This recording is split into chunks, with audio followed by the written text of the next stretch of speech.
su celular, por favor, lo vamos a utilizar para la lectura. Dependiendo cómo vaya yo hablando, voy preguntando, me doy cuenta si entiende o no entiende, y nos referimos al libro, lo leemos. Lo importante es que lo entiendan, ¿de acuerdo? Que entiendan los conceptos y vamos avanzando. Empecemos. Fisiología respiratoria. ¿Cuál es el objetivo? Uno se hace una pregunta. ¿Cuál es el objetivo de la fisiología o de la función respiratoria? Y estoy hablando con objetividad. A ver, ¿qué piensan? Primera pregunta. ¿Cuál es el objetivo de fisiología respiratoria de la función respiratoria? ¿Qué dice? Ah, por acá. ¿Qué dice? ¿Cuál es el objetivo de aprender fisiología respiratoria? En dos palabras. Sentido común. ¿Cuál es el objetivo de fisiología respiratoria? El último. Intercambio de gases, va un concepto. Otro. Entender la conducción del aire hasta los alveolos pulmonares. Hasta los alveolos.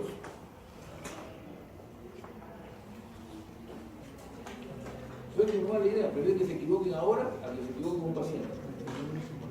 Volúmenes pulmonares.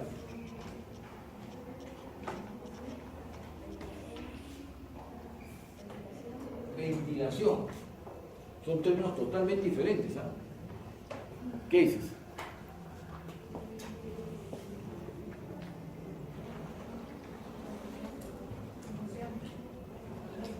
Difusión. Ninguno, el que más se aproximó fue su compañero que dijo intercambio. El más se aproximó, ¿ah? Pero que tampoco es lo correcto. El objetivo final va a ser que el oxígeno llega a la célula. A ello le llaman los fisiólogos respiración celular o respiración tisular. ¿De acuerdo? Que el oxígeno llegue a la célula. Si mi aparato respiratorio funciona adecuadamente, ¿yo garantizo que el oxígeno llegue a la célula? No, así es. Porque alguien puede decir el funcionamiento del aparato respiratorio. Entonces, la fisiología respiratoria no solamente implica el funcionamiento del aparato respiratorio. Con que yo haga un intercambio de gases, ¿puedo garantizar que ya llegó el oxígeno a la célula? No, porque yo el intercambio de gases lo puedo hacer, salvo que me hubiese dicho intercambio de gases a nivel celular. Ahí sí estaba con el objetivo. Porque yo también podría haber dicho intercambio de gases a nivel de la membrana alveolo-capilar. Y el intercambio de gases a nivel de la membrana alveolo-capilar no garantiza que llegue oxígeno a la célula. ¿Está claro? Entonces, en fisiología respiratoria, su objetivo fundamental es que este oxígeno llegue a la célula. Por consiguiente, tengo que saber qué cosa es el oxígeno. La célula, ustedes ya han tenido un curso de célula ya. Han tenido un curso de bioquímica. O sea, ya saben toda la bioquímica, en qué bioquímica se emplea el oxígeno dentro de la célula, ya lo saben. Lo tienen fresquito, el año pasado no me lo han hecho. Ya han aprobado bioquímica, ¿no? Y bioquímica es uno de los cursos más duros de la carrera. Y muy importante, por cierto. Después uno se da cuenta, inclusive. Entonces usted ya, va a haber un momento que hablemos de esta bioquímica, en qué pasos bioquímicos se necesita esa molécula de oxígeno. Vayan ya haciéndose la idea que en algún momento voy a preguntar eso. Entonces ese objetivo, que es el oxígeno que llega a la célula, para que se logre ese objetivo hay diferentes parámetros o funciones respiratorias, como quieran llamarlas, funciones respiratorias. Y las voy a empezar a enumerar, como la función ventilatoria, como la función de difusión, como la función de perfusión. Primero pongamos perfusión por orden lógico y después pongamos difusión. Perfusión se expresa en una Q y ventilación se expresa en una V. La función de difusión, la función de la relación ventilación-perfusión el transporte de los gases. Y cuando hablo de los gases, estoy hablando de los gases involucrados en la fisiología respiratoria, fundamentalmente oxígeno y dióxido de carbono. Y la oxigenación.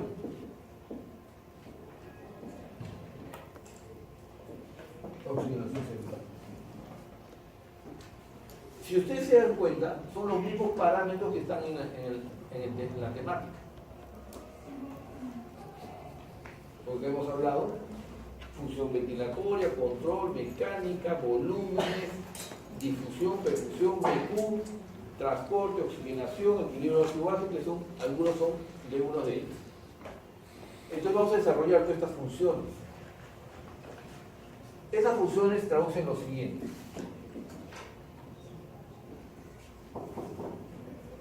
Adelante. La unidad alveolo capilar usted la conoce. Usted por su anatomía sabe que este capilar viene de una arteria pulmonar llevando sangre no oxigenada o menos oxigenada. Después vamos a hablar con propiedad. Y esta otra zona es sangre oxigenada, que va por una vena pulmonar que llega a la aurícula izquierda y la arteria aorta sale la sangre arterial oxigenada. Y esta es una unidad funcional alveolo capilar, que más adelante les voy a decir que no es tan cierto como que es solamente un alveolo, pero poco a poco. Entonces, todos los eventos que garanticen que el oxígeno llegue a este alveolo es la función ventilatoria, es la ventilación. Todos los eventos que garanticen que el oxígeno llegue al alveolo lo vamos a entender como función ventilatoria. Esta sangre tiene que ir, por este torrente viene sangre, que viene de la arteria pulmonar, ventrículo derecho, y va a perfusión a esta unidad alveolar. Se va a dar la perfusión. Este componente de perfusión, ¿de quién va a depender? ¿De quién va a depender que llegue el flujo? Obviamente de un flujo sanguíneo que va a depender de la función cardiovascular, del corazón derecho, de la contracción y todas las presiones que se hagan, y eso lo desarrolla muy bien en fisiología cardiovascular. Pero por acá, por esta perfusión va otro componente importante. ¿Quién es? Que es importante para fisiología respiratoria. ¿Quién es? Hemoglobina. La hemoglobina. ¿Por qué? O transporte del oxígeno. Esta es la función hematopoyética. ¿Por qué es importante esto? Transporte de oxígeno. Transporte de oxígeno.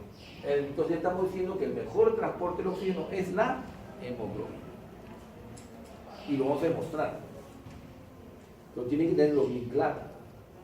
Si a mí me falta hemoglobina, no transporto oxígeno. Si tengo una anemia, 3 gramos de hemoglobina, transporto poco oxígeno. Mi célula va a sufrir. Por más que la saturo al 100%, como bien decía por ahí, la saturación es normal. Y esta es la función de perfusión. Y acá va a haber un intercambio de gases. Y a eso se llama difusión. Pero es un intercambio de gases en la membrana alveolo capilar, que ya la han aprendido en histología, porque la han visto. Y en anatomía también la han visto, por lo menos en la parte macroscópica de la vía aérea. Y posterior es transportado. El transporte. ¿Quién lo transporta? Es hemoglobina. Y posteriormente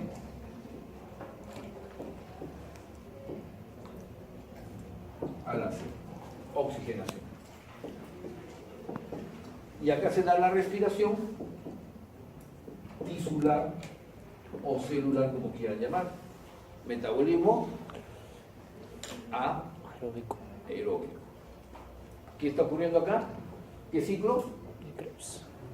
Ciclo de Krebs. ¿Para producir qué cosa? ¿Qué hace el ciclo de Krebs? ATP. Energía, que es el ATP. ¿Y todas las células necesitan energía o no? Sí. Para cumplir la función correspondiente. Mi hepatocito metaboliza Mi enterocito absorbe, mis células glomerulares filtrarán, mis células secretoras tubulares secretarán, reabsorberán. Mi neumocito 1 intercambiará. Mi neumocito 2, ¿qué produce? Surfactante. Mi músculo se contraerá. Todas las células necesitan energía para trabajar. Y esa energía la obtienen de ese ciclo, por el ATP. Y para ese ciclo necesito insumos. ¿Cuál es un insumo de ese ciclo? Uno nomás. Glucosa. Glucosa. Otro. ¿Ah? Coenzimas. Y ahí entran a su curso de bioquímica, que para eso lo han llevado. Porque ustedes han llevado en bioquímica metabolismo de los hidratos de carbono, han llevado en bioquímica metabolismo de las proteínas, han llevado en bioquímica metabolismo de las grasas y los lípidos, y han llevado en bioquímica también componentes de vitaminas, y todo. Va a haber enfermedades que van a afectar esos ciclos, y va a haber alteraciones producto de ello. Por consiguiente, acá solamente me compete hablar ahorita del oxígeno. Y ese ciclo, ¿y el oxígeno qué hace en ese ciclo? Aceptar final de los electrones. ¿Cómo se llama? De la fosforilación oxidativa. Que se resume en esa palabrita, fosforilación oxidativa. O sea que imagínense, todo el esfuerzo que estoy hablando de fisiología respiratoria, para, como yo digo, para un bendito paso bioquímico intercelular que se llama fosforilación oxidativa. Y se acabó fisiología respiratoria. O sea, tremendo esfuerzo para una célula, pero para una célula de todo mi organismo. Entonces imagínense qué pasa cuando falla la fisiología respiratoria o las funciones respiratorias. Empiezan a fallar las células. Y si llega a grado extremo, insuficiencia hepática, insuficiencia renal, insuficiencia cardíaca, insuficiencia respiratoria, encefalopatía hipóxica, etcétera, etcétera, etcétera. Falla multiorgánica. Y el paciente se muere. Y lo hemos virado. Y no hemos intervenido muchas veces. ¿Por qué? Porque no conocen, ya, entonces lo dejan pasar. Pero sin embargo, si uno piensa así hasta la profundidad, empieza a trabajar a ese nivel. Estas funciones, todos los órganos tienen funciones. Y ustedes han hablado en el sistema hematopoyético, las funciones del glóbulo blanco, las funciones del glóbulo rojo y las funciones de la plaqueta. Ya se han hablado. Han hecho neurología y han visto, pues, por ejemplo, los potenciales evocados, la neurotransmisión.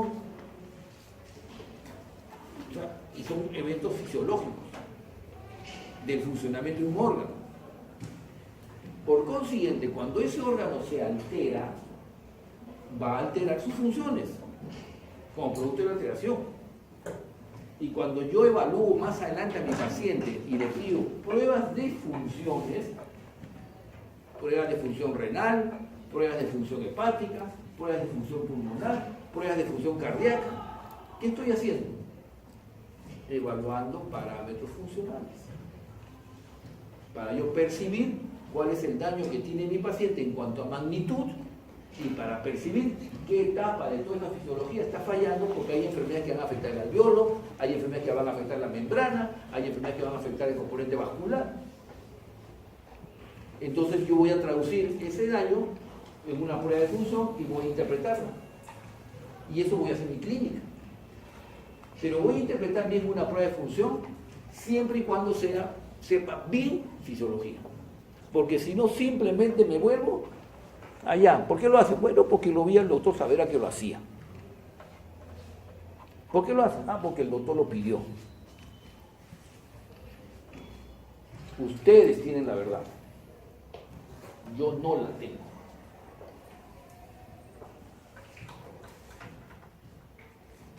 Y la verdad está en el conocimiento y en su lectura. Ahí está la verdad. La verdad yo no la tengo. No me crean. Crean a su libro. Crean a su información. Créanse a sí mismos. Nunca repitan, porque el doctor lo hizo, porque se lo vi al doctor, porque él lo dice. Nunca contesten así. Contesten porque lo he leído. Porque a mí me parece, de acuerdo a mi lectura, que sea así. Porque si no, simplemente van a repetir. Y eso es lo peor que puede ocurrir. Porque si yo me equivoco, bien claro, usted sabe, ¿no? Que, pongamos que yo sea un experto en la materia. ¿Qué valor tiene mi palabra en la investigación científica? ¿Alta o baja? ¿Ah? Baja, no sirve para nada. La palabra del experto es la peor evidencia que existe. La evidencia es los estudios que ustedes van a tener, la lectura más adelante, lo que llamamos medicina basada en evidencia más adelante. ¿De acuerdo? Así que créanse a lo que ustedes leen y estudian y no a lo que uno le dice. Cuando ustedes revisan eso, se dan cuenta que si estoy diciendo la verdad, ya va a decir, ay, así, hay que creerlo. Pero ya revisamos, que es lo más importante. Esta célula por consciente, ¿qué vota? ¿Cuál es el desecho de ese ciclo? Así es. Y ese CO se tiene que ir y regresar. Y viene por acá. Y sale. En el medio ambiente, las plantas hacen fotosíntesis, toman el CO2, botan oxígeno y nosotros tomamos el oxígeno y botamos CO2.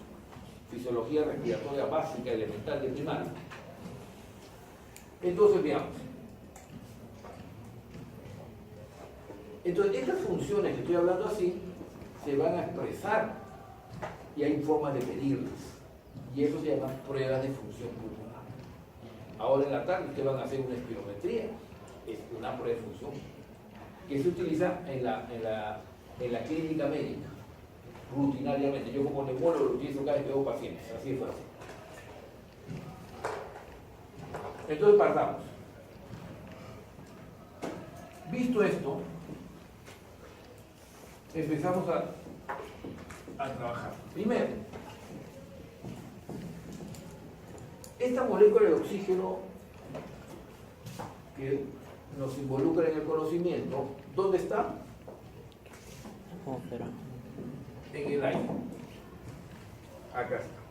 ¿Cuál es la composición del aire? La primera pregunta técnica. Tiene oxígeno, obviamente. Si no, no viviríamos. ¿Qué más tiene? Nitrógeno. ¿Qué más tiene? CO2. ¿Qué más? Vapor de agua. Otro gas. Vapor de agua, otro gas. Vapor de agua. ¿Qué más hay? Hay una serie de otros gases. Que en línea general decimos otros gases. Argón, neón, monóxido de carbono, dióxido de carbono, etc. ¿Qué proporción de oxígeno? 21. 21%. ¿Qué proporción de nitrógeno? 78. Y acá hay 1%. 1% otros gases. Y dentro de ella está el dióxido de carbono, que nos interesa. ¿Cuánto es? 0.03. 0.3. O sea, el 0.97% son los otros gases, que es el argón, el vapor de agua, hidrógeno y todo eso. Es el aire. Está acá. Y ese aire tiene que ingresar. Tiene que ingresar y va a ingresar a la vía aérea. El aire inspirado. Y va a ingresar a la vía aérea con una fracción inspirada. Y estoy usando siglas internacionales, las que va a encontrar en su libro. Y si analizo del nitrógeno, va a ser fracción inspirada del nitrógeno. Si analizo el oxígeno, será fracción inspirada del oxígeno. Como nos interesa el oxígeno, voy a analizar el oxígeno. Fracción inspirada de oxígeno. ¿Qué cosa es el oxígeno? Es una molécula. ¿Cuántos átomos tiene? 2. Y forma una molécula, que es un componente, un elemento gaseoso. Y va a ingresar en este aire inspirado por una fracción inspirada. ¿Qué cosa es la fracción inspirada? Es la expresión del porcentaje de oxígeno, es una fracción que es una expresión del porcentaje de oxígeno en el aire inspirado. ¿Cuánto será la fracción inspirada? 0,21. 0,21. Ya no es por ciento, sino es una fracción. ¿Qué significa? Que va a ser una expresión del porcentaje de oxígeno en el aire inspirado. Y yo puedo cambiar el porcentaje de oxígeno en el aire inspirado. Imagínense que tenemos ese ambiente, lo cerramos, ponemos un ducto de aire por allá y mete una mezcla gaseosa de 50% de oxígeno y 50% de nitrógeno. Y por acá ponemos otro ducto que bota el aire que sale. Y a las 3 horas ya esto ya está cambiado, este ambiente gaseoso ya tiene un aire que tiene 50% de oxígeno y 50% de nitrógeno. Y nosotros estamos respirando acá. ¿Cuánto será mi fracción inspirada? 0.5. Entonces yo puedo cambiar la fracción inspirada, dependiendo que yo pueda cambiar el porcentaje de oxígeno en el aire inspirado. Y eso hacemos en la clínica médica, en la medicina, en las emergencias, en los hospitales, como médico. Yo le puedo cambiar la fracción inspirada a mi paciente cuando le doy ¿qué? Oxígeno terapia. Y empecemos a hablar con propiedad. Oxígeno terapia. Entonces, cuando nosotros estamos respirando al medio ambiente, mi fracción inspirada de oxígeno es 0.21. Pero cuando yo le doy un sistema de cánula binasal, 1 litro por minuto, mi fracción inspirada se incrementa a 0.24. Acá viene un concepto. Yo siempre he dicho, tras una palabra, ya dije antes, cuando yo digo una palabra, todo lo que está detrás y significado de esa palabra ya es parte de su lectura. Y si yo puse acá, cánula binasal litros por minuto, y es obligación de ustedes que empiezan a revisar o por lo menos a saber qué cosa es eso.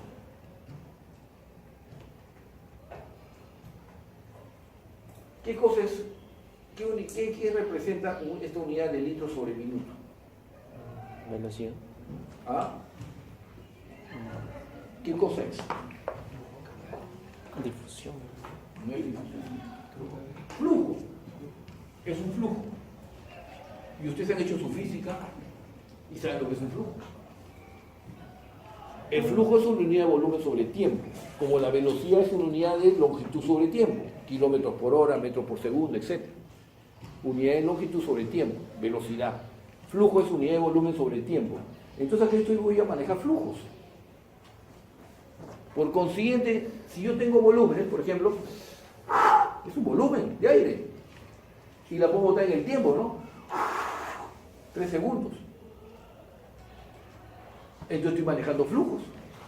Volumen de aire sobre unidad de tiempo. Porque cuando hagan espirometría van a manejar flujos. Entonces hay que entender el flujo como una unidad de volumen sobre el tiempo. Y acá le estoy dando un dispositivo médico, que es una cánula binasal, o sea que lo conectan al oxígeno que está empotrado, al balón de oxígeno de color verde. ¿Han visto ese oxígeno verde? ¿Lo han visto en la emergencia alguna vez?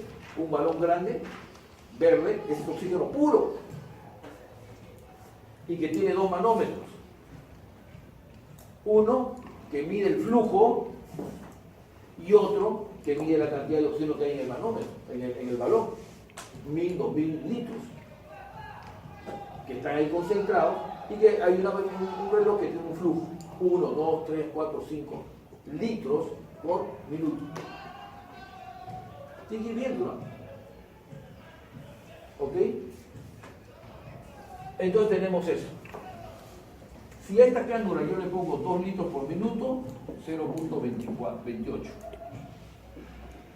3 litros por minuto, 0.32. 4 litros por minuto, 0.36. 5 litros por minuto, 0.40. Y 6 litros por minuto, 0.44. Ya encontramos la mnemotecnia, ¿no? Se está incrementando un cuarto de décima o 4 décimas por cada litro. Pero hasta 6. Porque si yo le pongo 7, 8, 9 o 10, ya no incremento más el flujo de la fracción inspirada en mi paciente. Y es lógico, ¿no? Y esto es lógico por las leyes de los gases. ¿Qué dicen las leyes de los gases? En un compartimiento en un volumen a una temperatura, la presión es directamente proporcional al número de moléculas del gas. Yo tengo acá 3 por 4, 12 moléculas que ejercen una presión. Y esta presión es directamente proporcional a este número de moléculas. En otras palabras, a estas moléculas que están ingresando. Y estas moléculas están ingresando en una vía aérea. Y yo tengo un volumen determinado.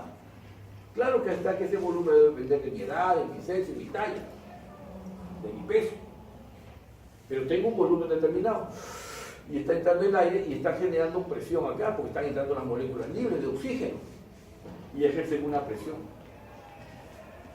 Si yo reduzco el volumen a la mitad, por consiguiente el volumen cae. Mantengo constante la temperatura, mis 37 grados, yo tengo una temperatura de 37 grados. O sea, tengo un volumen, tengo una temperatura y tengo moléculas que ingresan, o sea, se me aplican las leyes. Y mantengo el mismo número de moléculas, ¿qué pasa con la presión? Aumenta. Así es. Y esa presión son las moléculas que ejercen presión acá.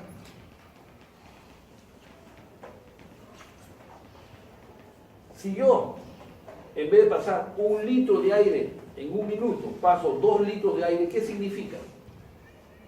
Que estoy pasando el número de moléculas mayor. Porque en vez de pasar 1 litro por minuto, estoy pasando 2 litros por minuto. O sea, en la misma unidad de tiempo estoy pasando el doble de volumen.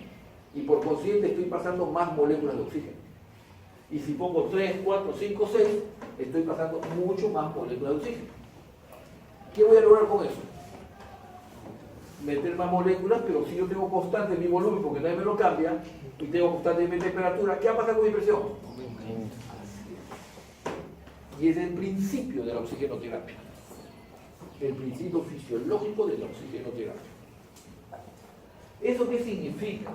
Que en esta vía aérea yo voy a generar una presión del gas que se va a llamar presión inspirada de un gas que es el oxígeno.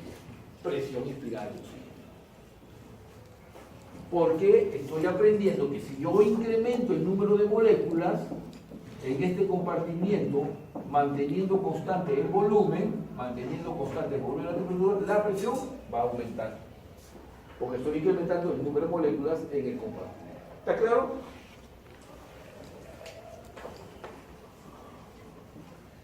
Esa es una ley general de los gases, que es la ley de Boyle-Maria. Así es, la ley de Boyle. No me interesa el nombre, lo que interesa es que lo aplique. ¿Ok? Pero muy bien, la ley de Boyle. Esta presión entonces está influenciada por el número de moléculas que están ingresando, que viene a ser una expresión de la presión inspirada. Porque si yo incremento la presión inspirada, estoy incrementando la presión inspirada. Pero uno puede seguir aumentando esta presión inspirada cuando utilizamos los famosos sistemas de Venturi. Venturi es un científico que ideó el sistema de Venturi. El sistema de Venturi trata de incrementar mayores moléculas de oxígeno como aporte. Es una medida terapéutica. Revisen en su internet hoy día Venturi y sistema de Venturi. Hace una ojita rapidita nomás y ya van a entender qué cosa es. Pero básicamente es un sistema que me permite incrementar la concentración de moléculas de oxígeno en el aire inspirado. Y para eso existe un sistema. Y ese sistema me va a aportar fracciones inspiradas de oxígeno que van desde 0.24 hasta 0.50, dependiendo del dispositivo. Para darles una idea, ¿no? Es una mascarilla que tiene una válvula que se conecta al aporte de oxígeno y en el oxígeno por acá, y acá tiene unas válvulas que uno va girando y dependiendo que si va girando va aperturando una mezcla gaseosa. Cuanto más se apertura la mezcla gaseosa, más aire del medio ingresa y la presión inspirada es más baja. Pero cuando yo cierro la válvula, lo que estoy haciendo es que entre menos mezcla gaseosa del medio ambiente y venga solamente el aire del lugar que se expande, que puede ser del empotrado o del balón. y la concentración de la mezcla gaseosa va a tener mayor concentración de moléculas de oxígeno. ¿Está claro? Este es el sistema de eventos. Y para eso hay unos dispositivos, unas válvulas, que uno va diciendo, ah, ya, le voy a dar 0.24, 0.28, 0.32, 0.36, 0.40 y 44. O sea, uno mueve el dispositivo y me sale la fracción inspirada. Sencillo de emplear. Tienen que conocerlo, verlo. Nada más se lo van a ver en clínica. Cuando hagan su clínica respiratoria de emergencia, por ejemplo. Luego vienen los sistemas de mascarilla simple. Estos sistemas son unas mascarillas simples que van directamente al aporte de oxígeno y que pueden dar fracciones de 0.60 a 0.70. Y por último, las máscaras con reservorio, que me pueden dar fracciones de 0.80 a 0.90.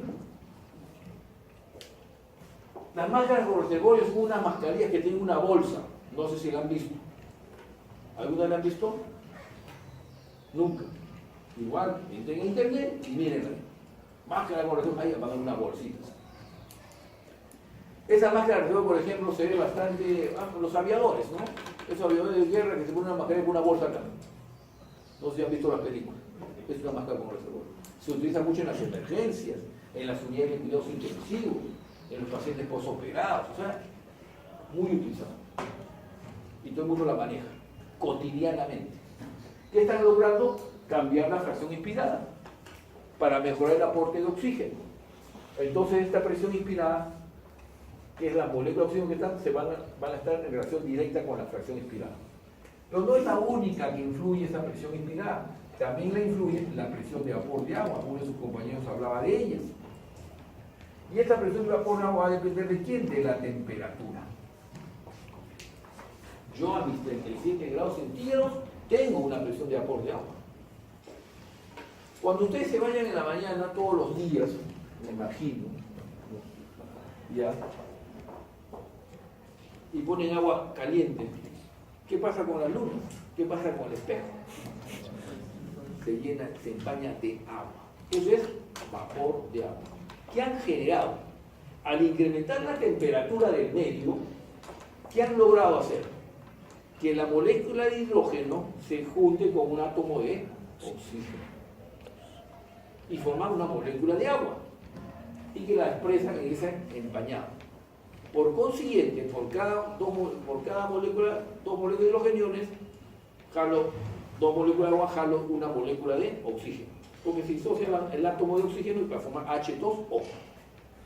En otras palabras, ¿qué está pasando con las moléculas de oxígeno libre? ¿Está?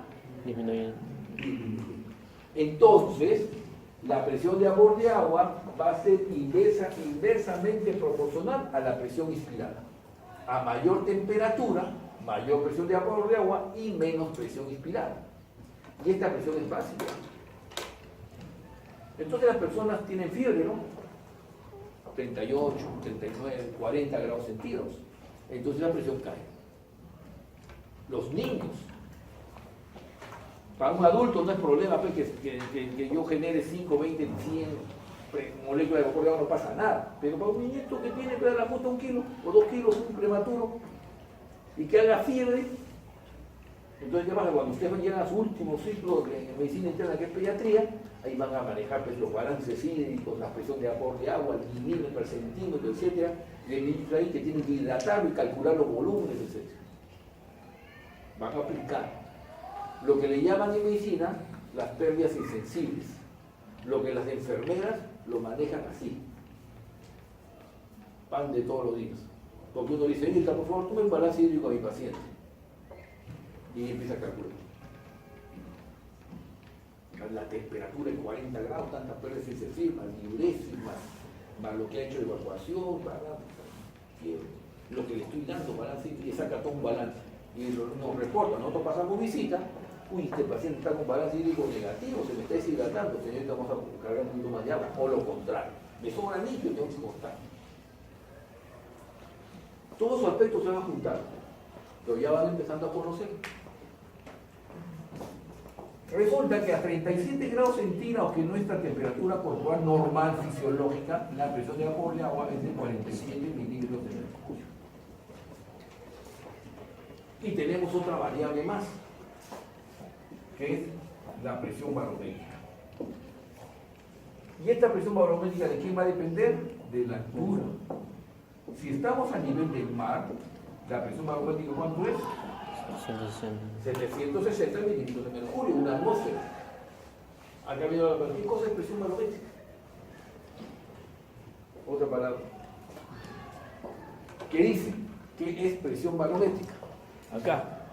¿Qué es presión barométrica?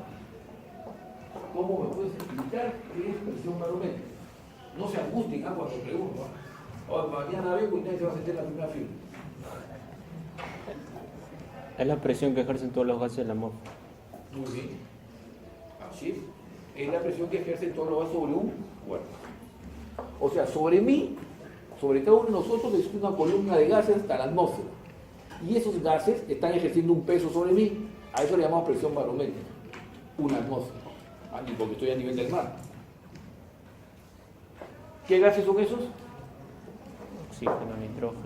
Así es, oxígeno, nitrógeno fundamentalmente. Entonces la presión barométrica es la sumatoria de las presiones parciales de la mezcla gaseosa. Y me da una total que es la presión barométrica.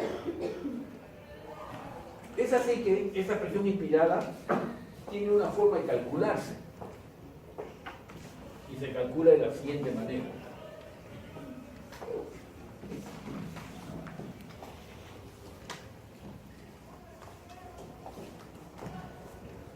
Se calcula como presión inspirada es igual a presión barométrica menos la presión de vapor de agua, porque esto le resta. Hemos dicho que la presión de vapor de agua es inversamente proporcional a la presión inspiratoria y la presión barométrica es directamente proporcional. Yo aumento la presión barométrica, aumento la presión inspirada. Yo disminuyo la presión barométrica y disminuyo la presión inspirada. Y esto multiplicado por la fracción inspirada de oxígeno. Esta es la presión inspirada. Si nosotros sustituimos estos valores, nos va a salir 150 milímetros de mercurio. No sale 150 exacto. 149.7 creo que no sale. 150 milímetros de mercurio. Esa es mi presión inspirada de oxígeno, siempre y cuando yo esté respirando aire ambiental a una temperatura corporal de 37 grados centígrados a nivel del mar y en metabolismo basal. Porque recuerden, por principio, fisiología se trabaja en metabolismo basal. Fisiología siempre se trabaja en metabolismo basal. Salvo que uno exprese que no estoy en metabolismo basal. Y hay circunstancias que no estoy en metabolismo basal. Las enfermedades no son metabolismo basal. Son estados hipercatabólicos. Yo tengo una hepatitis viral y mi hígado está en un estado hipercatabólico. Yo tengo una neumonía y mis células pulmonares, mis células de la patología están en un estado hipercatabólico. Yo tengo una insuficiencia renal y mi riñón está en estado hipercatabólico. Lo que pasa es que está fallando. No quiere dejar de fallar y empieza a trabajar más, y empieza a consumir, a defenderse. Pero sigue fallando y va a llegar un momento que claudica. Insuficiencia. Insuficiencia renal, hepática, etc. Muy bien. Cuando yo voy a la altura, me voy a Ticlo, me voy a Cerro Pasco, ¿qué pasa con la presión barométrica? Disminuye. ¿Y qué pasa con la presión inspirada? Disminuye. ¿Y qué pasa cuando yo en Ticlo me falta aire o no? ¿Me falta oxígeno en Ticlo? El oxígeno en Ticlo tiene menos, en Ticlo existe menos oxígeno que en Lima. No. Ahí voy a hacer dos preguntas ya. Sí. En Ticlo existe menos oxígeno que en Lima. ¿Verdadero? ¿Falso? ¿No valía? ¿Y de? No sé. En tícleo existe menos porcentaje de oxígeno que en limo. Igual, verdadero, falso, no varía. Bien, no sé. La primera pregunta. Levanten la mano lo que dice que la respuesta es A. Ah, interesante. 1, 2, 3, 4, 5, 6, 7. Lo que dice que es B. 0. Lo que dice que es C. 0. Por consiguiente, ¿cuántos son de León? 70. Ya, 63 lo saben. Van ganando. ¿Eh? La pregunta 2. La misma. ¿Quiénes dicen que es A? 1. Cuidado. Qué valiente, está bien, ¿eh? B. 1, 2, 3, 4, 5, 6, 7. De miedo todavía, si levanta su dedito así no va a ver. 7. No varía. Ah, 1, 2, 3, 4, 5, 6. De nuevo voy a levantar la mano. 1, 2, 3, 4, 5, 6, 7, 8, 9, 10, 11, 12, 13, 14, 15, 16. 16. Y el resto no sabe, o sea, 16, 7, 8, 8, 24, vamos a poner que sean cerca de 50 que no saben. Aún siguen ganando, ¿no? Veamos. Veamos.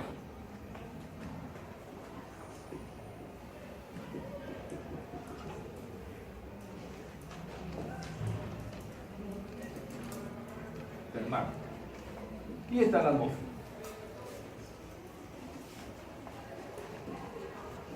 Un poco chueco, pero no importa. La columna de gases. 21%, 78%, 1%. Igual es acá, ¿no? 21%, 78%, 1%. La pregunta 1. ¿Cuál es la respuesta? En título existe el menor número de moléculas de oxígeno que en limo. ¿Verdadero o falso? Verdadero. Verdadero. Porque si acá tengo 1000 moléculas y acá tengo 100, acá tengo 21 de oxígeno y acá tengo 210 de oxígeno. La pregunta 2. ¿En título existe el menor porcentaje que en lima? Igual. Igual, no varía. Porque el porcentaje es 21 y 21.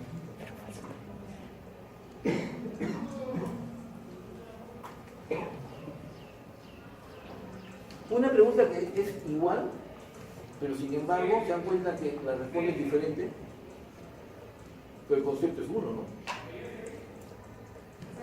La misma pregunta hecho de diferente manera y tiene dos tipos de respuestas. ¿Por qué? Porque no tienen claro. Yo les hago en el examen, por si acaso, les pongo una misma pregunta 3 veces. 3 veces les pongo la misma pregunta. Es obvio y es lógico que no se la voy a poner con el mismo texto. Hay de miles de maneras, yo puedo preguntar una misma cosa, la puedo preguntar de varias maneras. Entonces no es lógico que un alumno me conteste bien en una y mal en otra. ¿Qué significa? Que no tiene claro el concepto. Eso significa. Porque si tuviese claro el concepto, a como le pregunten debe contestar igual. ¿Sí o no? Entonces, el porcentaje de oxígeno en ambos lugares es el mismo, pero lo que sí baja es el número de moléculas. Y al bajar el número de moléculas, por eso que cae esta presión inspirada, porque cae la presión barométrica. Por eso que es directamente proporcional. Y hemos hablado que esta presión depende del número de moléculas de oxígeno en el aire inspirado.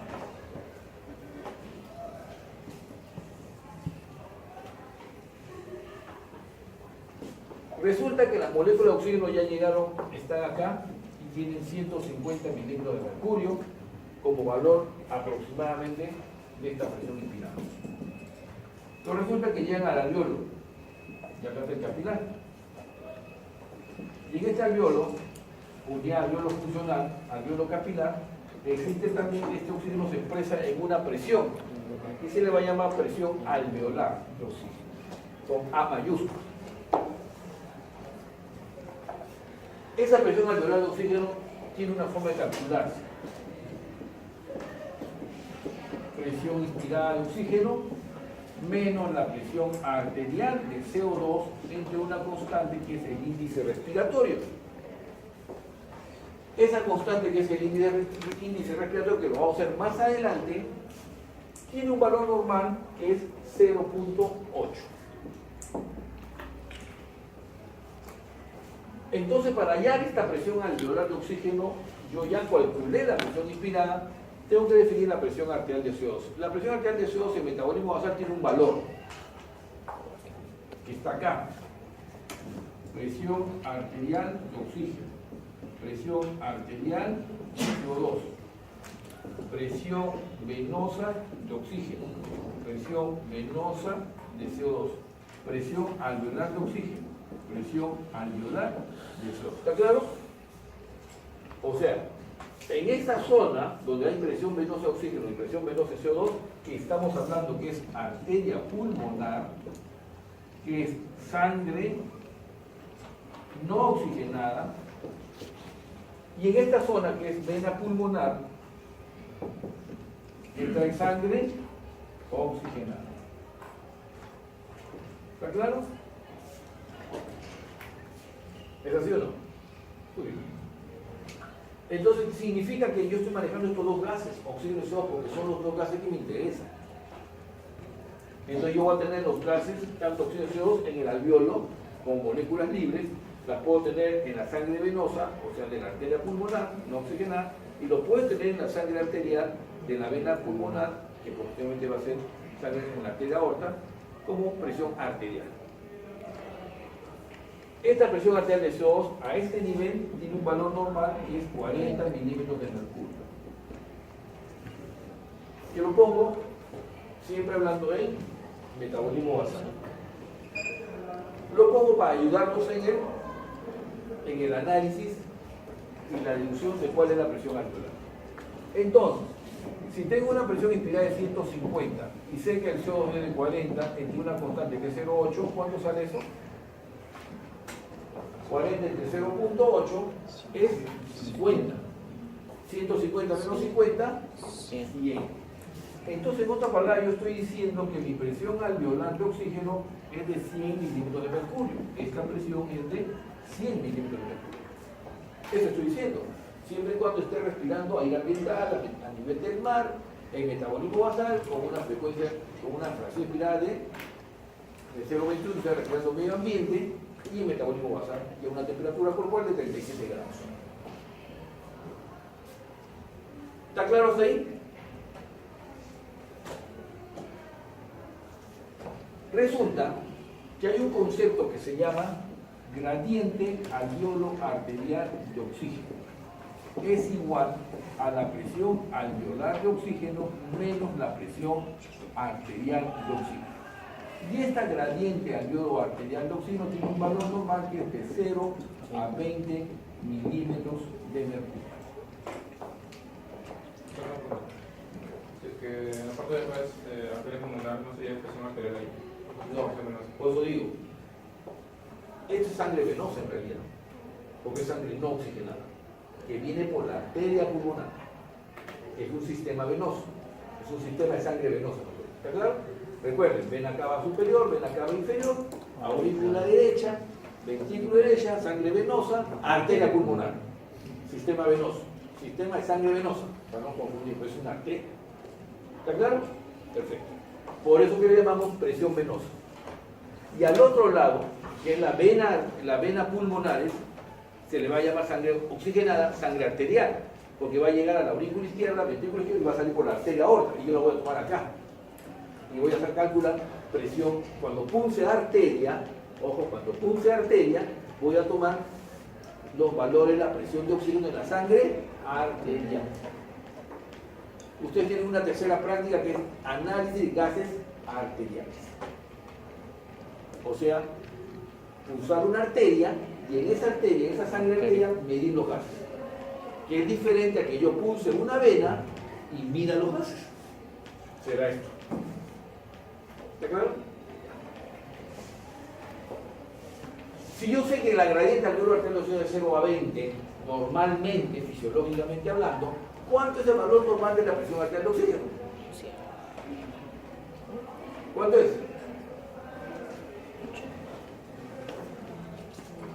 ¿Cuánto es el valor normal de la presión arterial de oxígeno? Usted en la pizarra.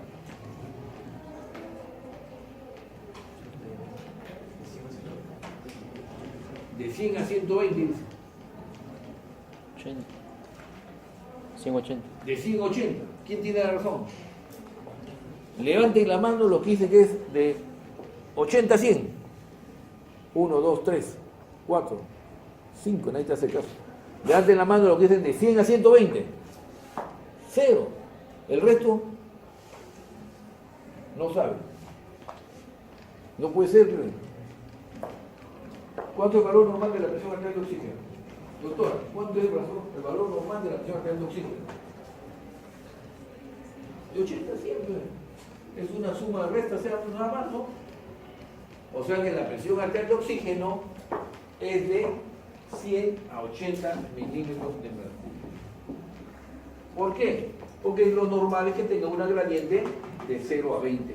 Gradiente alveolar arterial, la diferencia entre la presión alveolar y la presión arterial es de 0 a 20. La diferencia entre la presión alveolar y la presión arterial es de 0 a 20. Si tengo 0, será 100. Y si tengo 20, será 80. Puesto que el valor normal es de 180. ¿Entendido? Por si acaso, ese valor es fundamental en fisiología respiratoria.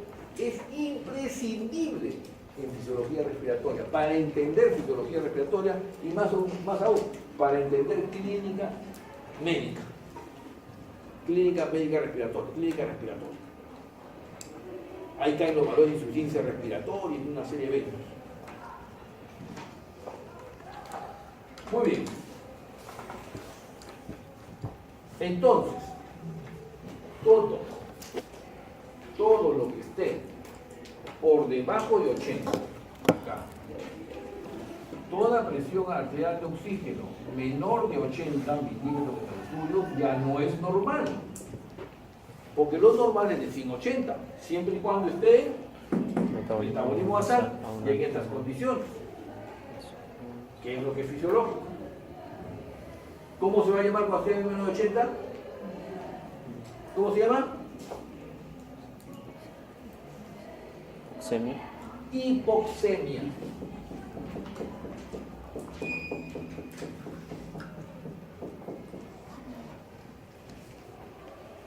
Hipoxemia. Semia es término de sangre. Policitemia.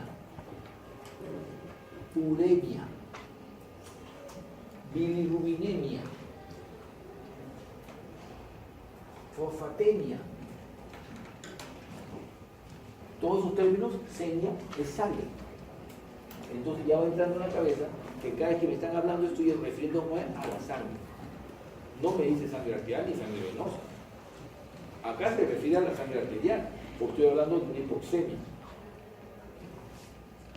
Porque la definición va implícita en sangre arterial. El valor de la presión arterial de oxígeno menos de 80 se llama hipoxemia. Estas hipoxemias pueden ser leves, moderadas o severas. Serán leves cuando baja de 80 a 70, moderadas de 70 a 60 y severas cuando es menos de 60. Y alguien por ahí, cuando yo empecé, me dijo el término 60. No sé quién fue. Cuando yo le hablaba de la saturación, y alguien me dijo, la saturación menos de 60. En realidad no se estaba refiriendo a la saturación, sino tenía el concepto por ahí de 60, porque esa presión de 60 hace que la saturación caiga.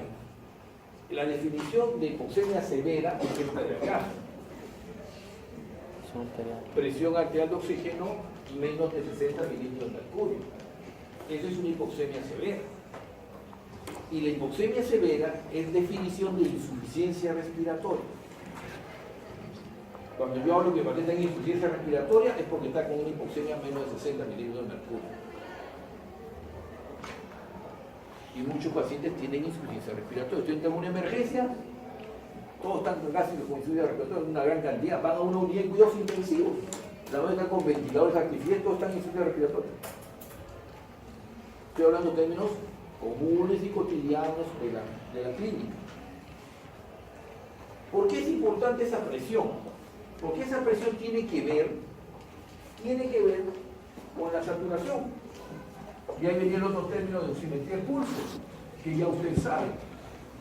¿Y por qué tiene que ver? Porque recuerden esta famosa curva de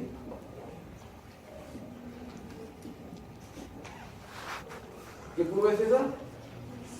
Son de hemoglobina. Presión de oxígeno y saturación de oxígeno.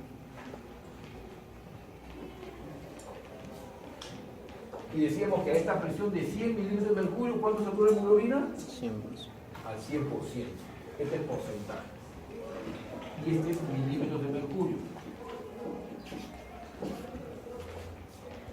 A una presión de 60, ¿a cuánto satura la hemoglobina? 90. A una presión de 40, ¿a cuánto satura la hemoglobina? 50%, 27. 8 valores estándares. 8 valores que ya no nos podemos olvidar para nuestra vida profesional. Que van a variar, sí, van a variar un montón a cada rato en las enfermedades, pero lo tengo que tener claro como base. Entonces, ¿esto qué significa? Que cuando yo voy incrementando la presión arterial de oxígeno, ¿y qué cosa es la presión arterial de oxígeno? ¿Qué cosa es esta presión inspirada, esta presión alveolar y esta presión arterial? ¿Qué cosa es? ¿Qué cosa es la presión arterial de oxígeno? ¿Qué cosa es? ¿Acaso yo tomo un manómetro y tomo la presión? ¿Qué entendemos por presión arterial de oxígeno? ¿Quién me puede contestar? ¿Qué entendemos por presión arterial de oxígeno? Una fuerza que ejerce el oxígeno por el. Muy bien. ¿Y ese oxígeno qué son? Moléculas. O sea, en otra palabra, son el número de moléculas que están en un compartimiento ejerciendo una presión. Por consiguiente, si en ese compartimento yo meto más moléculas de oxígeno, ¿qué va a pasar con la presión? Aumenta. Eso se llama presión de oxígeno. Entonces, en otra palabra, que en esta arteria, en una arteria X, una arteria, hay moléculas que están libres y esas moléculas están ejerciendo una presión. A eso le vamos a llamar presión arterial, si es arteria, y le llamaremos presión venosa si es una vena. ¿Está claro? Son moléculas, y es por eso que yo necesito, para medir eso, ¿qué necesito? Pulsar la arteria, sacar una muestra de sangre arterial y mandarla a una máquina que se llama un equipo de detección de gases. Y ese equipo uno le manda la muestra y mide rápidamente cuántos son estas moléculas y saca un valor. Esa es la presión arterial. Pero no todos nos tomamos una muestra de arteria. No es fácil. En primer lugar, no tengo muchos lugares, ¿no? ¿Qué tengo? Mi arteria radial izquierda, mi arteria radial derecha, mi arteria umeral braquial izquierda, mi arteria umeral braquial derecha, donde puedo meter una aguja ahí y sacar un sangre arterial, mi arteria crural o femoral inguinal derecha, izquierda, mi arteria poplitea, bien difícil que la puse, mi pedia, ni hablar, muy delgadita, la puedo palpar, mi temporal, no la voy a pulsar ahí. Ustedes ponen su dedo, ustedes sienten su latido, ¿sí o no? La arteria temporal. ¿Y acaso voy a meter una aguja a la carótida? Me quedan solamente radiales, umerales y femorales. Vena tengo un montón, acá en cualquier lado me encuentran vena. A todos nosotros nos han sacado muestras de sangre venosa a cada rato para un análisis. Usted para su examen médico le sacan su sangre venosa, etc. Pero a nadie probablemente le han sacado una muestra de sangre arterial. A mí tampoco, solamente como entrenamiento. Mi residente de tercer año quería practicar bien, se puso a practicar, yo también lo hice con el residente primero. Aprendí a sacar muestras. O en el paciente mismo. Uno aprende a sacar muestras. Como cuando uno hace inyecciones, entre ustedes no aprenden, así, igualito. Entonces no es fácil sacar una muestra, es un entrenamiento, es un procedimiento. Pero lo importante es que sacaron una muestra y lo mandé a analizar y eso me está midiendo la presión que tienen las moléculas de oxígeno en esa sangre. Mientras que la vertical de esta curva, ¿qué mide? El porcentaje de esas moléculas de oxígeno que se metieron a la hemoglobina. Saturación. Entonces, ¿qué me está diciendo? En la medida que yo estoy incrementando la presión de moléculas libres en la sangre, la hemoglobina se está saturando más rápido con las moléculas de oxígeno. En otras palabras, yo necesito moléculas libres de oxígeno en el compartimiento para que se metan a la hemoglobina. Y las necesito ir incrementando. Cuando las moléculas empiezan a atravesar esta membrana y pasan a este nivel, miren, la presión viene en 4, acá viene la presión venosa, viene en 40. El metabolismo basal. Y van a pasar las moléculas del alveolo al capilar y esto va a subir a 41, 42, 43, 44, 45, 50. ¿Qué está pasando? Aumentando las saturaciones. Hasta que obtenga una presión de 100, porque llegaron a pasar todas las moléculas saturado. Y se saturó la hemoglobina al 100% y sale esa unidad saturada al 100%. La saturación es el porcentaje de ocupación que tiene la hemoglobina por las moléculas de oxígeno. Ejemplo, ponemos un ómnibus que tiene 100 asientos. ¿Cuánto es la capacidad? 100. Igual es acá, ¿cuánto es la capacidad de transporte? Resulta que se sentaron 50 personas y el ómnibus partió con 50 personas sentadas y 50 asientos vacíos. Se fue saturado al 50%. Al 50%. La hemoglobina salió saturada frente al 50%. La saturación cayó. Y cuando la saturación cae, ¿cae por qué? Porque probablemente esta presión cae. ¿Y por qué cae la presión? Porque no pasaron. Algo evitó que pasara. O porque no llegó el oxígeno. Algo pasó que no evitó que el oxígeno llegara. Tengo una pepa de melocotón en mi tráquea. La atoré. ¡Plum! Y se encaba la pepa. ¡Ah! No entran las moléculas. ¿Qué va a pasar en sangre? Va a empezar a caer el oxígeno y voy a empezar a saturar y me voy a morir. Así que no me resuelve el problema.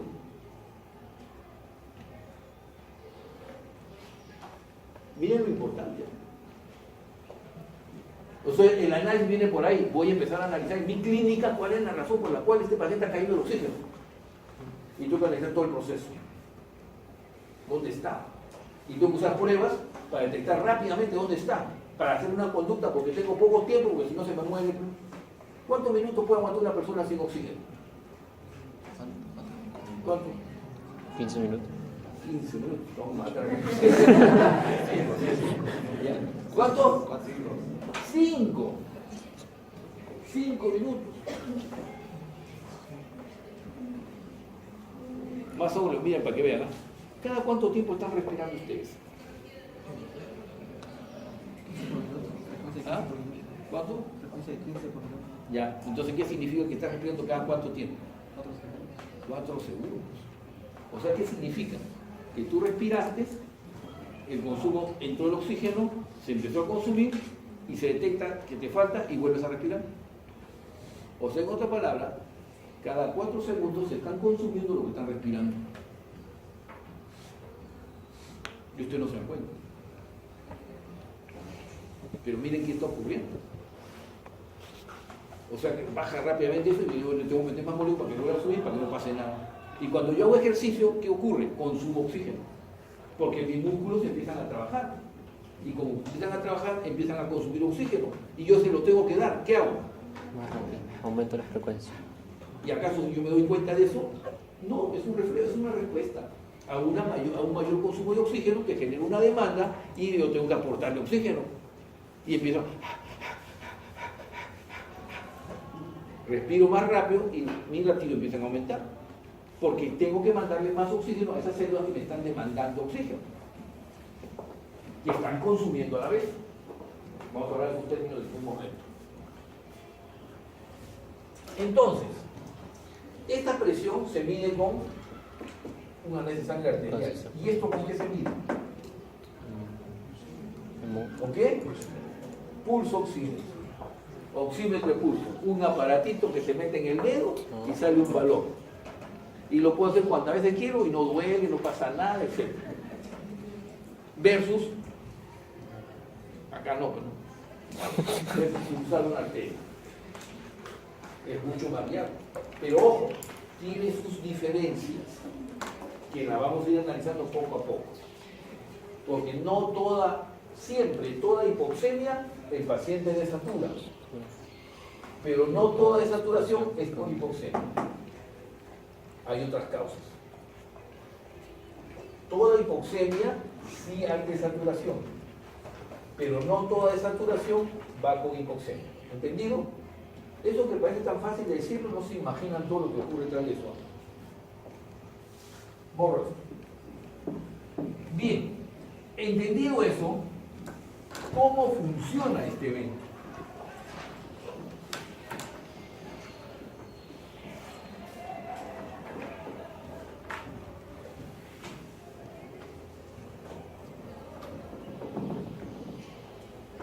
¿Cómo funciona? Acá sí presten atención. Esta es una célula. Esta célula va a empezar a entrar en una actividad tisular. O sea, en otra palabra, incremento su metabolismo. Por consiguiente, entra en un estado hipercatabólico. Las enfermedades, por si acaso, son estados hipercatabólicos. Si yo tengo una enfermedad del glomérulo, una glomerulonefritis. Si yo tengo una enfermedad del túbulo renal, una tubulopatía. Si yo tengo una enfermedad del alveolo, alveolitis. Si yo tengo una enfermedad del miocardio, miocarditis. Por poner un ejemplo. Del hígado, hepatitis. ¿Qué significa? Que esa célula está sufriendo. La célula es muy noble. Es muy noble. Es muy fiel a su trabajo.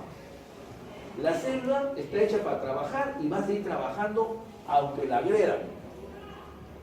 Yo le estoy dañando a la célula y esa célula va a tener que ahora seguir haciendo su función y encima defenderse de quien la daña. O sea, en otra palabra, ¿qué va a hacer? Va a entrar en un estado hipercatabólico. Porque ella no va a querer morir. Ella va a empezar a sacar miles de mecanismos que ustedes nos han leído para defenderse de ese evento y seguir haciendo su función. No va a querer claudicar, pero va a llegar un momento que sí. Y en ese momento que sí, cuando falla el 5% no pasa nada, 10, 20, 30, 40, 50%, 60, 70% del órgano empieza a dar clínica, 80, 90, insuficiencia.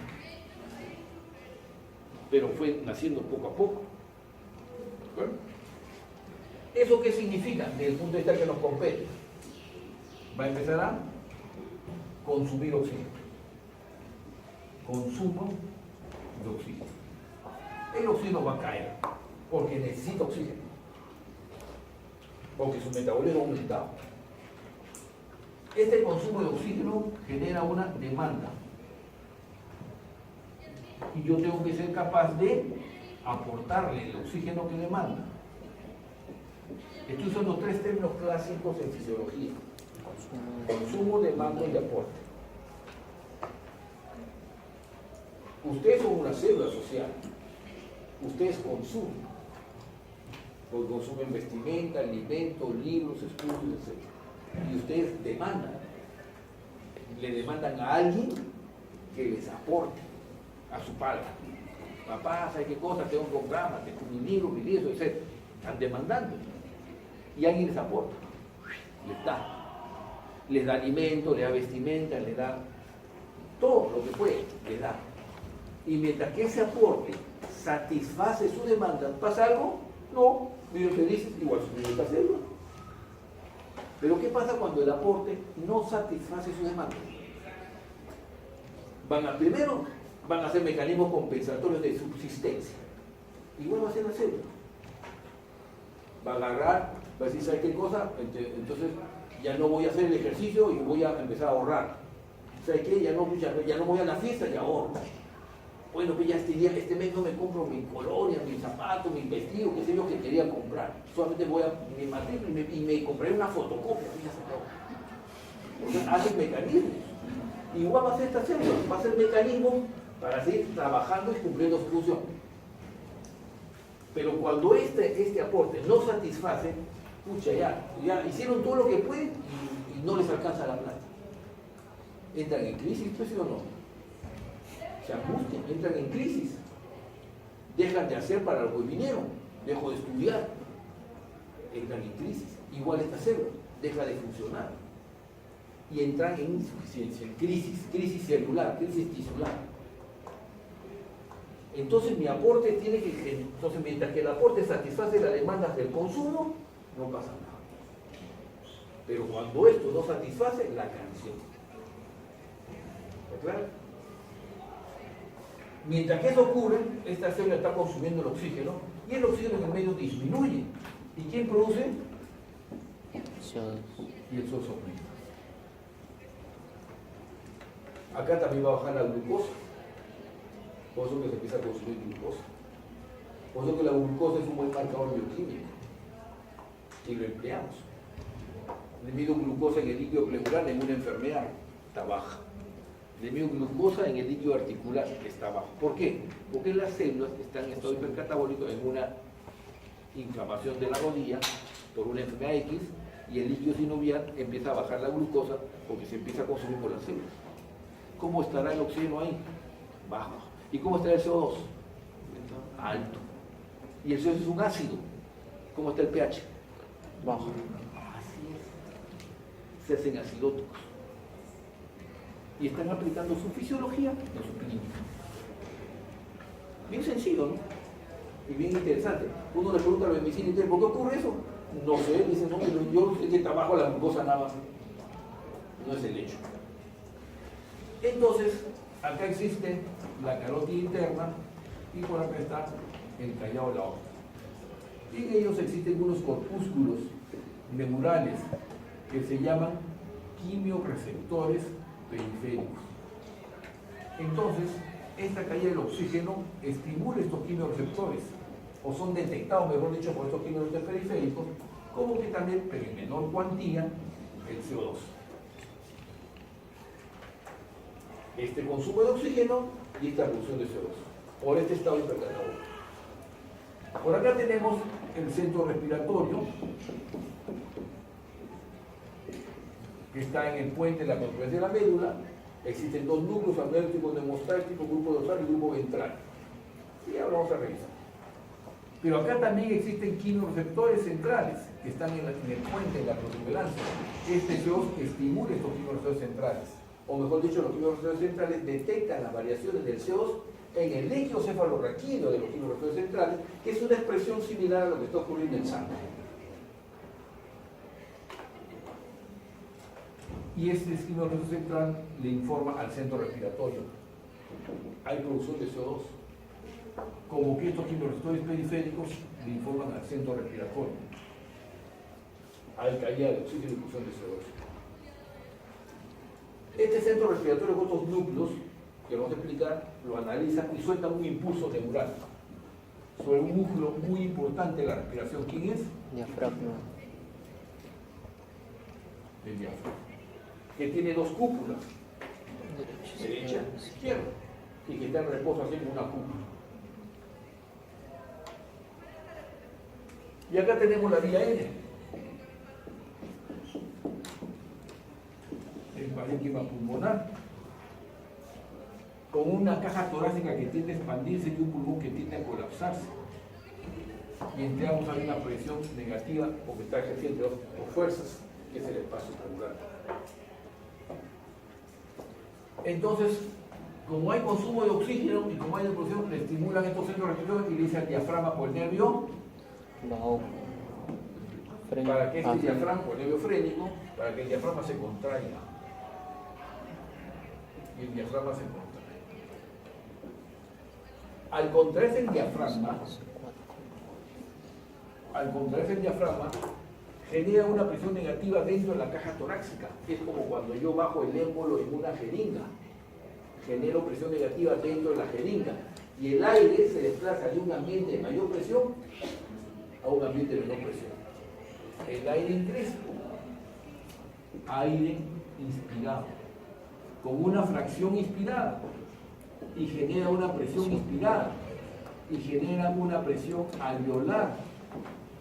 Y genera una presión arterial de oxígeno, que es esta de acá.